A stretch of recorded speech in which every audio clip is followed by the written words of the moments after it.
Hi, everybody, and welcome to Breeders' Cup Focus. I'm Dan Illman along with Mike Beer, taking a look at the main contenders for the Breeders' Cup Filly and Mare Sprint. These contenders are ranked in preliminary morning line odds order, the odds compiled by Daily Racing Form's Brad Free. The brilliant Covfefe, trained by Brad Cox, 5-2 on the morning line, has two 107 Beyer speed figures this year. Come Dancing is the second choice for trainer Carlos Martin, 3-1 on Brad's preliminary morning line. She has a 114 Beyer speed figure this year. Then you have Spiced Perfection, the recent winner of the Thoroughbred Club of America, at 4-1, and Guarana, a 3-year-old filly cutting back in distance for Chad Brown, at 5-1. Mike, let's take a look at Covfefe's big win this summer in the Test Stakes. A lot of folks thought she was going to be involved in a race-long duel with Serengeti Empress. Well, they battled each other early, but not into the ground, and Covfefe got the better of the Kentucky Oaks winner.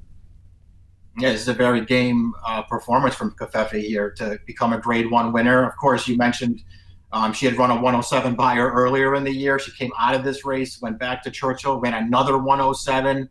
She's just going real good right now, Dan. She has speed, but she doesn't need the lead. There's a lot to like about her.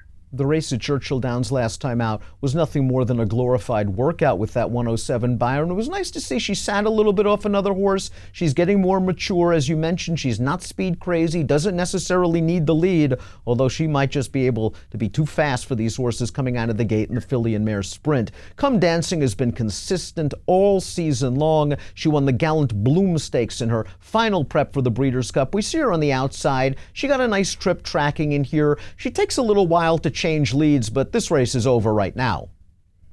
Yeah, just too good for these horses.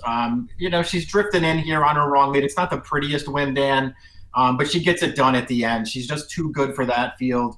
It'll be interesting to see what happens in the Breeders' Cup, because it feels like in a lot of ways 7 furlongs might be one of her best distances ever since the end, her final start of last year in the Go for Juan, when she ran a big race and was just beat by Marley's Freedom. Ever since then, she has done nothing but improve. Her only loss this year to Midnight Bisou. She's a dangerous horse in this race. I agree 100%. She's been razor sharp this summer. Spiced Perfection was off for this summer. She ran in the Humana Distaff. She didn't run very well. She was laid up. Peter Miller brought her back in the TCA, and this horse had a terrible start. She was steadied early. She was way out of it, and here she is splitting horses. Let's give Javier a lot of credit here for not panicking, finding the hole, and now let's give Spiced Perfection credit for finishing this thing off despite the layoff and despite the lousy start.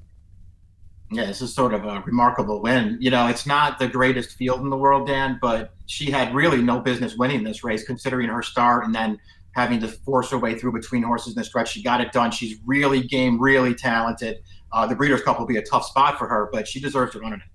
We saw Dawn the Destroyer rally to finish second in the TCA. Dawn the Destroyer for Kieran McLaughlin, 20-1 on Brad Free's morning line. And it looks like she's slowly rounding back into form, although that was a very fast pace and it set up well for her. Yeah, I mean, she didn't really have any excuse last time. It was nice to see her get a graded placing. I just don't think she's ever really panned out. If this race goes real fast in front of her, she will run at the end. I just don't know if she's good enough.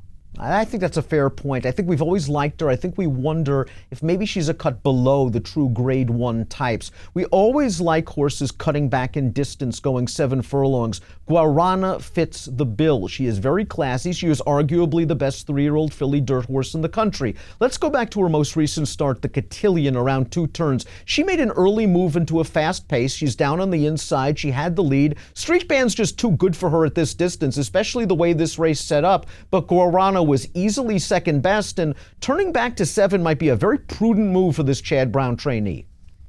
Yeah, I think it will be. She actually ran pretty well in this Cotillion we're looking at right now. As you say, she was closer to the fast pace. You could see that she was getting tired at the end, Dan. Still ran well to be second. The cutback feels like it's just going to hit her right between the eyes. Her first 2 starts are really something to see. Let's throw up the list once again compiled in preliminary morning line odds order. Selcourt is 10-1 on the morning line, and Selcourt, we know when she is right, has blazing early speed. Do you feel she's sort of lost a step this year? I don't know if I would say she's lost a step. I guess, you have to look at her and wonder, especially about her last race, but that was off of a little bit of a layoff, Dan. I'm not going to really be too hard on her for that. She is really fast. Now, there's going to be other speed in this race. Whether she can stand up to that and still be around at the end, I don't know. But it's a home court advantage for her, and it's not like she doesn't have the talent to win a race like this. Minute to Stardom is 12-1 on the morning line. She got a big win at Saratoga, but boy, did she have an easy trip that day.